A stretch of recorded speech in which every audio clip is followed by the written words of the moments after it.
따르면 올해 부산 지역에서 신고된 누적 체불액이 800억 원에 달한다고 합니다. 임금 체불과 같은 노동 현장의 문제를 최일선에서 마주하는 사람이 있습니다. 바로 근로감독관인데요. 부산 울산 지역에서 37년간 근로감독관으로 일해온 분을 직접 모시고 우리 지역 노동 현장의 면면을 들여다볼까 합니다. 예, 우행석 고용노동부 부산 동부지청 선임 근로감독관 스튜디오에 함께합니다. 감독관이 어서 오십시오. 어서 오십시오. 네, 안녕하세요. 예. 고용노동부 선임 근로감독관 우행석입니다. 예, 반갑습니다. 마이크를 조금만 앞에 대고 말씀해 주시면 감사하겠습니다. 네, 알겠습니다. 예. 이해를 돕기 위해서 근로감독관이 하는 일부터 좀 여쭤봐야 될 것 같아요.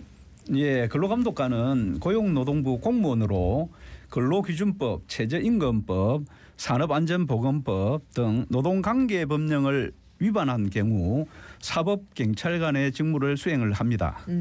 근로감독관은 두 가지 주요 역할로 나누어집니다. 첫째, 근로개선 지도 근로감독관은 임금, 퇴직금 체불 등의 민원 해결과 법적 조치를 하고 근로 조건이 취약한 사업장을 감독하여 개선을 돕습니다.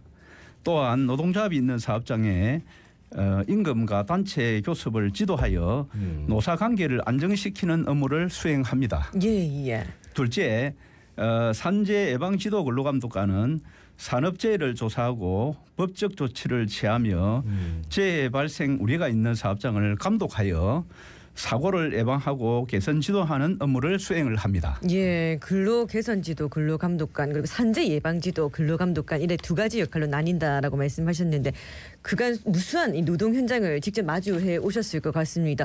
37년간 이래 근로 감독관으로 일하시면서 느낀 좀 우리 사회의 노동 현장 좀 어떻습니까?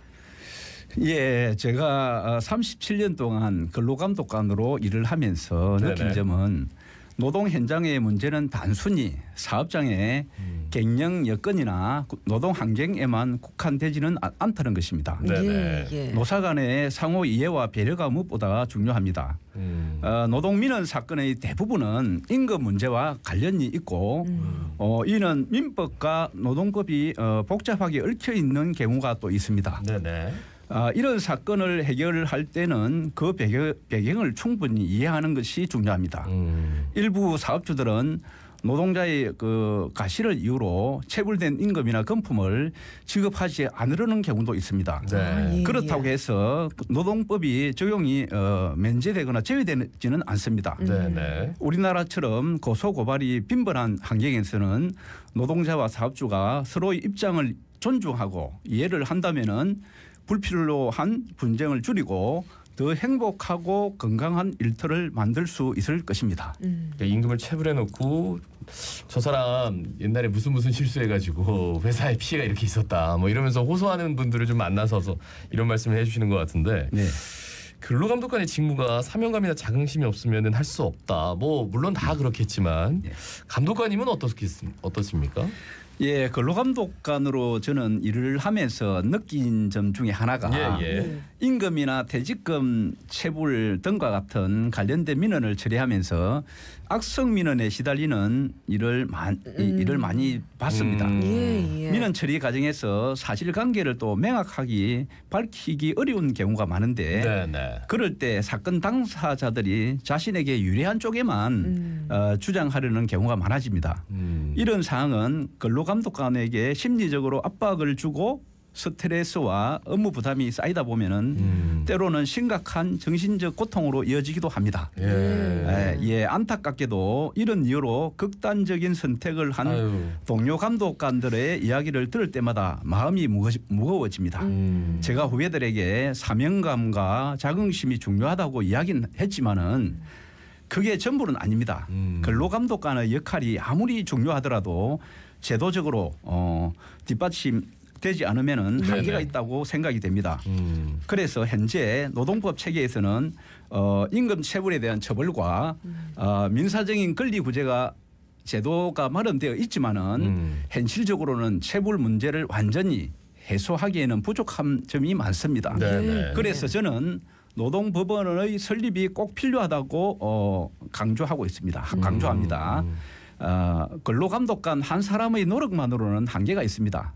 제도적 개선과 노동법 체계의 발전이 함께 이루어져야 한다고 그리 생각하고 노동자와 사업주 모두가 더 나은 환경에서 일할 수 있다고 그렇게 생각이 됩니다. 기본적으로 감독관님은 이 감독관이라는 그 타이틀을 가지고 회사에 딱 들어가면 네.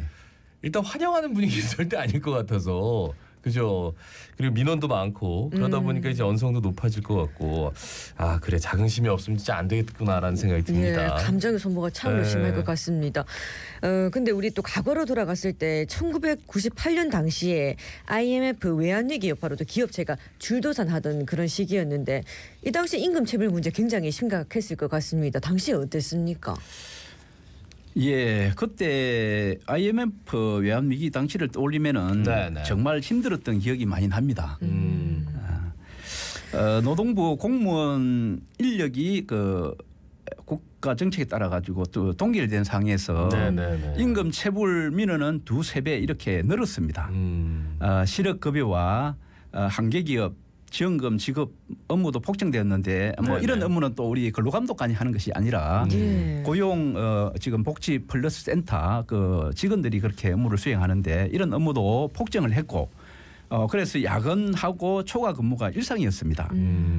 그래서 초과 근무 수당도 이 공무원에 대해서는 좀 제한적으로 시간이 정해져 있습니다. 네네. 제한되어 지급이 되었고 그야말로 직원들은 몸과 마음이 모두 지쳐 있던 그런 시기였습니다. 그때 이제 그 김대중 정부 시절 그래도 이제 고용보험제 시행으로 대량 실업에 대응을 했지만은 네네. 중견기업들의 도산이 계속 이어지면서 국가 경제 정책의 중요성을 그렇게 깨달았습니다. 그래서 위기를 겪으며 배운 교훈은 안정적이고 지속 가능한 경제 정책이야말로 모두가 함께 살아갈 수 있는 기반을 이렇게 만들어준다는 그런 걸 느꼈습니다. 그러니까 경제가 좀 탄탄해야지 고용하는 분들도 조금 안정적으로 갈 수 있고 감독관님들도 좀 덜 힘들게 일할 수 있고 기업 도산해 버리는데 그죠? 2024년 변함없이 임금체불이 많이 발생하고 있다. 뭐 이런 기사를 접합니다. 임금체불 해소 방안 뭐가 있을까요? 예, 그 2024년 9월 기준 해가지고 네네. 임금 체불액이 1조 5,224억 원에 이르고 청산되지 않은 체불액도 역대 최대치 3,368억 원에 달하는 상황으로 아주 심각한 경제적 문제를 보여줍니다. 그래서 고용노동부는 고액 및 집단 체불 사업장에 대해 강제 수사 등 적극적인 대응을 하고 있지만은 임금 체불 문제와 신고 건수는 여전히 증가하고 있는 이런 추세입니다. 그래서 근로감독관들이 대부분의 시간을 임금 체불 사건 처리에 시간을 보내고 갱무에 시달리고 있습니다. 또한 인력 부족 문제가 해결에 큰 걸림돌로 작용하고도 있습니다. 그래서 따라서 임금 체불 문제를 해결하기 위해 고용노동부의 정책 강화와 함께 근로감독관 인력 확충 그리고 지원이 시급하다고 봅니다. 그렇다면 궁금한 게 근로감독관님들은 이 임금 체불 문제 어떤 식으로 해결을 하는 겁니까? 예, 그 임금 체불 문제 해결 과정을 좀 간략하게 말씀드리면은 먼저 그 지방 노동 간서 고객 상담실이 있습니다. 예, 고객 그 상담실에 민원이 접수되면은 사건이 랜덤식으로 근로감독관에게 배정이 됩니다. 보통 사건은 진정은 25일이고 고소 고발은 60일 내에 처리하는 것이 원칙이지만은 임금 체계가 복잡하거나 사건 내용이 좀 복잡한 경우에는 기간이 연장되는 경우도 많습니다.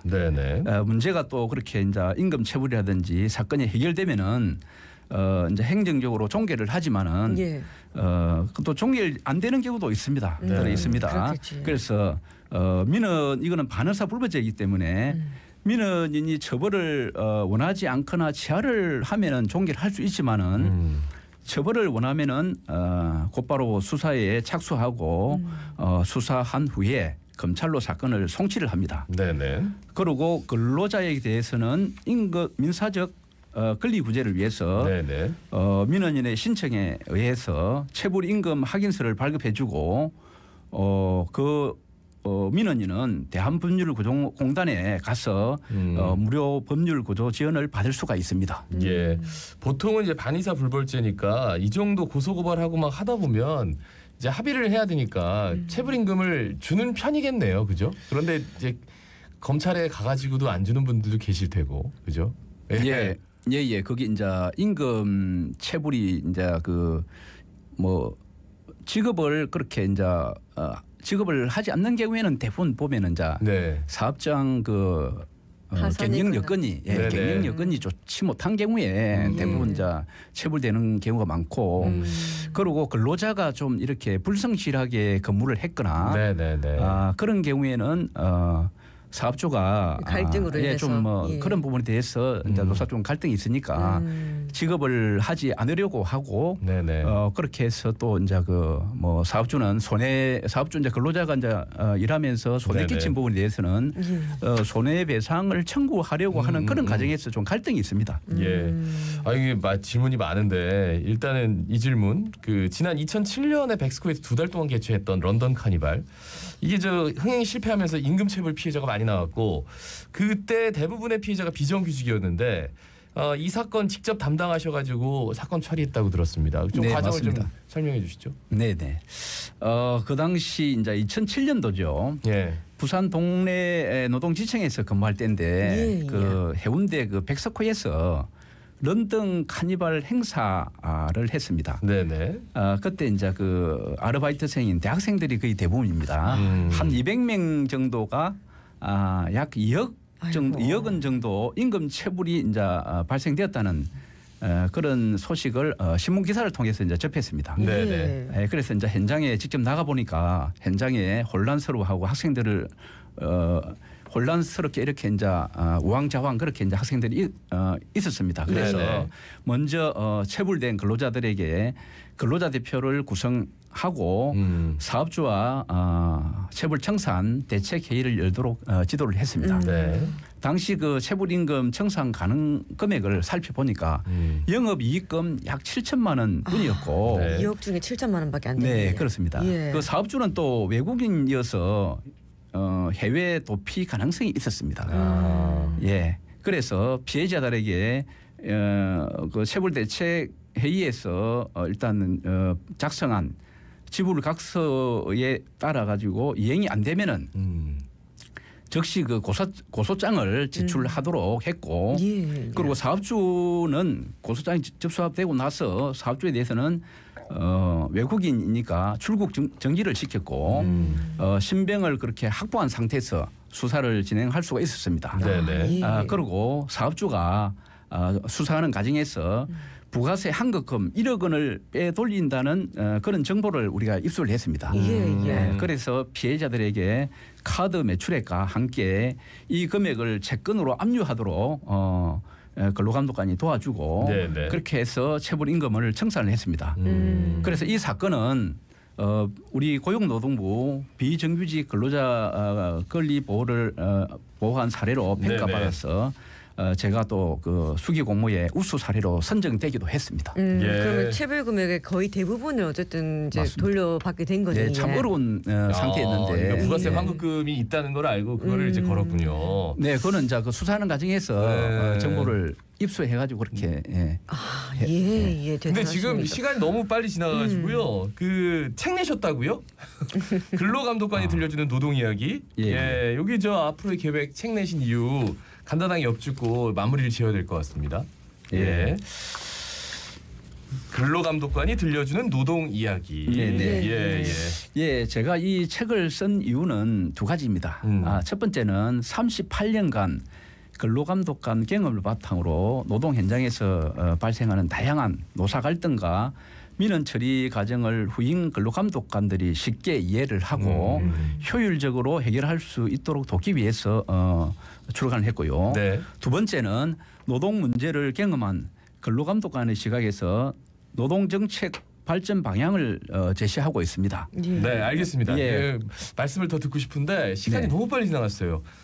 책 이름이 근로감독관이 들려주는 노동 이야기 꼭 한번 찾아보시고 오늘 그 유튜브 실시간으로 많은 분들이 들어오셨는데 아마도 근로감독관님의 동료들이 아닌가 싶어요. 동료도 있고 아마 제 지인들도 아마 있을 것입니다. 많은 분들이 예. 응원을 해주시네. 예. 이런 응원에 힘입어서 37년을 정말 멋지게 살아오신 분, 그 이야기를 듣고 싶다면 근로감독관이 들려준 노동 이야기 꼭 챙겨보시길 바라겠습니다. 우행석 고용노동부 부산동부지청 선임 근로감독관이었습니다. 고맙습니다. 고맙습니다. 네, 감사합니다. 네. 예. 자갈찾음에 18,000